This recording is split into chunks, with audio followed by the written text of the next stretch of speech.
Some people say that there will be no more Joker after Heath Ledger, and this is indeed the case. Heath Ledger used his own life to give the villain a soul, which once made the character of the Joker the most favorite villain in the hearts of the audience. Until 2019, the Joker played by Joaquin Phoenix turned out, but on the eve of its release, the movie was removed from the shelves and banned in hundreds of countries for some reason, just because its content was too real. The Joker played by Joaquin Phoenix is not like Heath Ledger, who plays with the entire music industry in his hands. Instead, he fully presents the inner thoughts of a person at the bottom of the music industry. Next, let us review this movie that is the only one that can contend with the classic Knicks version of the Joker. In this simple-minded Gotham City, many lower-class people can only make a living due to the huge gap between the rich and the poor. And Arthur is the most inconspicuous little man in this city. He is withdrawn, not good at socializing, and suffers from a very serious laughter disorder, so he can only rely on playing a clown on the street in exchange for a meager income to make a living. On this day, Arthur was performing hard on the bustling street as usual, when suddenly a group of gangsters ran over and snatched the billboard in his hand.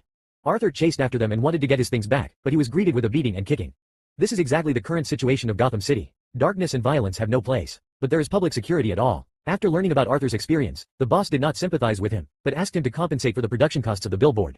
Arthur can only vent his anger on the trash can, but even though his life has been so fragmented, he has always had a kind heart. On the way home, he saw the boy in the front row with a sad face, and Arthur would try hard to make him happy, but unexpectedly this behavior caused dissatisfaction from the parents next to him, and he blamed Arthur for harassing his child. Arthur wanted to explain to the other party, but because he was too nervous, his laughter disorder recurred. He couldn't control his emotions and could only take out a card with the reason written on it and handed it to the other party, but in return he got. The other party looked at him with disgust. The bad experience of the day had already exhausted Arthur physically and mentally. But after returning home, he still had to take care of his frail mother, and his happiest moment was watching the famous comedian Murray's talk show every night. Arthur often fantasized that he would be able to perform on the same stage with his idol one day. He had long regarded Murray as his spiritual pillar because he had lacked fatherly love since childhood. However, the good times did not last long. After learning that Arthur was bullied by gangsters, a fat colleague in the company gave him a gun for self-defense. However, the next day, when Arthur went to perform for a children's hospital, he accidentally dropped the gun on his body, even though Arthur put it away in time. But in the end, the staff complained to the boss. Before Arthur could explain to him, the boss fired him directly. And all this was a trap designed by the fat colleague to drive him away. Arthur fell to the bottom of the valley when he heard the news. However, misfortunes never come singly. On his way home, Arthur happened to see three thugs molesting a girl. The girl looked at him helplessly for help. He didn't want to cause trouble, but he couldn't help laughing again because of nervousness. He was pressed to the ground and beaten by three thugs just because he laughed a few times on the subway. As the lights flickered, Arthur's inner demons were finally completely aroused. At this moment, he chose not to endure it anymore. He fired 2 shots and killed 2 thugs. Seeing this, another thug ran away, but Arthur obviously didn't want to let him go, because this dark world never let him go either. Then he fled from the subway station like crazy, but at this moment, Arthur's heart was gradually changing. Perhaps it was because it was the first time he rebelled against his own destiny. This unprecedented pleasure made him dance uncontrollably. In this dim room, Arthur's life was completely rewritten. Then, he mustered up the courage to come to the door of his female neighbor and kiss the girl he had been secretly in love with for a long time. The next day, he came to the company to go through the resignation procedures. Facing the ridicule of his colleagues, Arthur ignored them.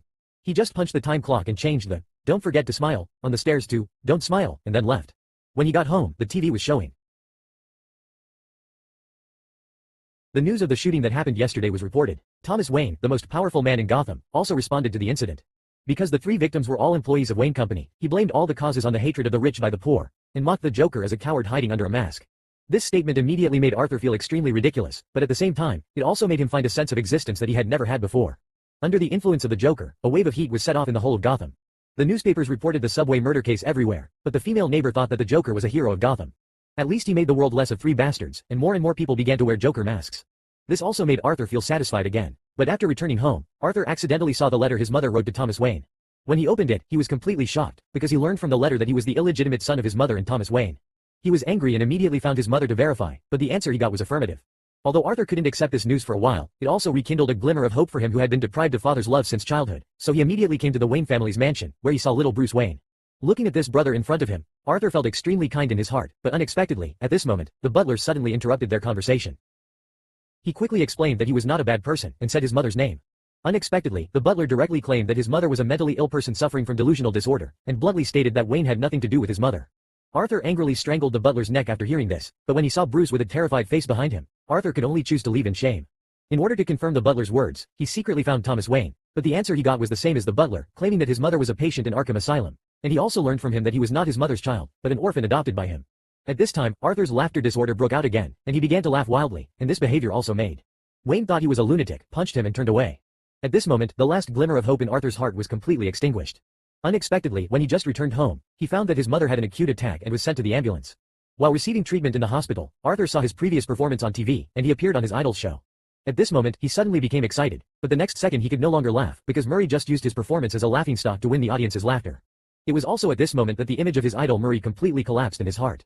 After returning home, Arthur locked himself in the refrigerator until the next day when he received an invitation from Murray, hoping that he would go to participate and talk nonsense. Arthur knew that the other party just wanted to humiliate him in person, but he finally agreed. But before that, he had more important things to do. Then he came to Arkham Asylum and asked the staff about his mother's file, but the staff told him that his mother suffered from severe schizophrenia and paranoia, and had a tendency to abuse. Arthur's laughter was the sequelae of domestic violence caused by his mother and stepfather. What shocked him even more was that there was a record of his adoption in this file. It turned out that the only warmth was once a nightmare. At this moment, the last glimmer of hope in Arthur's heart was completely shattered. That night, it rained from the sky. Arthur was lost in the rainstorm and came to his neighbor's house in despair. But when the neighbor saw him, she was shocked. It turned out that all this was just Arthur's fantasy. He couldn't sleep that night. He hid in his room and laughed wildly all night, but his laughter was so sad and lonely. The next day, he came to his mother's ward. He wanted to kill the nightmare in his heart with his own hands. My life was a tragedy. And it was from this moment that the clown of the music world was officially born.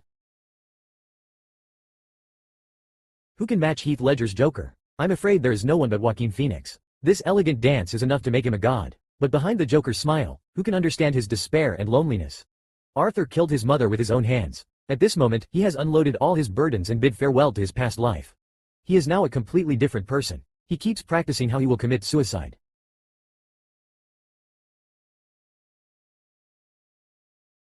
He hopes to end his life completely on tonight's talk show, because he once wrote such a sentence: "I hope my death can be more valuable than my life." He dyed his hair green, painted himself with exquisite clown makeup, and decided to face death in the most decent way. However, at this moment, Arthur found a photo of the truth about his mother, but he crushed it because at this time all the truth didn't matter. At this time, two colleagues from the former company suddenly found him. The fat man came to comfort him about his mother's affairs, but in fact he wanted to get the murderer of the subway murder case from Arthur. But Arthur ignored him and stabbed him in the neck directly. After beating up his fat colleague, he did not hurt the dwarf beside him, because he was one of the few people who was really kind to him. He also thoughtfully helped the other person open the door and sent him away. At this time, Arthur had completely turned evil, and the next scene would be the most classic clown shot in film history. He was free of worries in his heart, and he told the whole Gotham with an elegant dance that the real ugly king was born. However, at this moment, two policemen suddenly found him. Obviously, they had already investigated Arthur. Arthur didn't want to get entangled with the other party too much, so he ran away. They came all the way to the nearby subway station, but the entire carriage was full of low-level people wearing clown masks. Arthur quickly mixed in, and the police couldn't find his true identity for a while, and their identities soon caused dissatisfaction among the passengers in the car.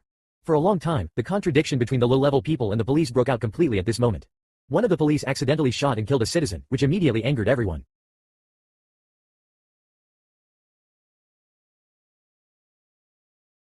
They rushed up and surrounded him, venting their dissatisfaction crazily. Arthur walked out of the subway gracefully and said goodbye to him, then threw away the mask and left.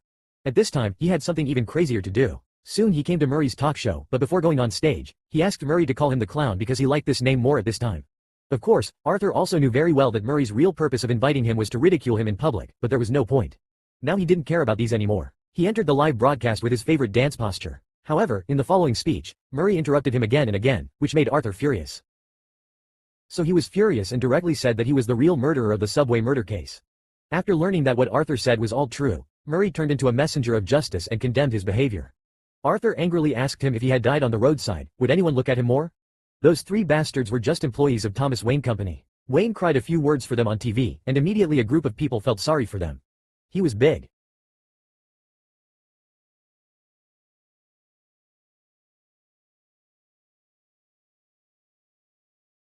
It seemed to mock the world's discrimination and injustice against the lower-class citizens, and the two quarreled fiercely. He mocked Murray for asking him to do so just to laugh at him, and in a fit of rage, he shot Murray on the spot. As the live broadcast was broadcast on TV, the whole of Gotham suddenly fell into chaos. The lower-class people who had been oppressed by the rich for a long time began to riot. They regarded the Joker as the hero of the city, put on clown masks, and began to follow his madness. Arthur, sitting in the police car, looked at everything in front of him, and for the first time he showed the purest smile. However, at this moment, a truck suddenly overturned the police car in charge of the escort, and two people wearing clown masks slowly carried Arthur out. At this moment, nothing could stop their madness. At the same time, in the alley where Arthur had been beaten, Bruce Wayne's parents were killed on the spot by a robber wearing a clown mask.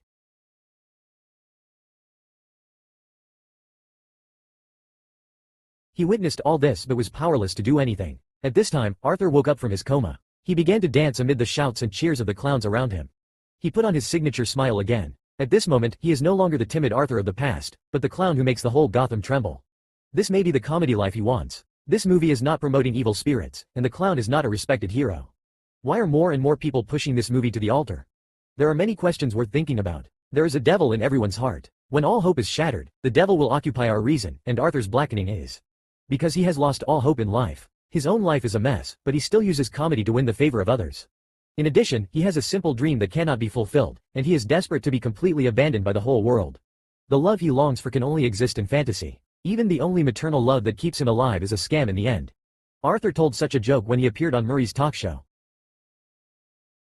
However, this statement was criticized by everyone. Murray accused Arthur of taking other people's suffering as a joke, but who would have thought that Murray also used his suffering as a laughingstock to please the audience? Finally, I hope we can give a little care to those at the bottom of society. Maybe just a simple sentence can change the fate of many people.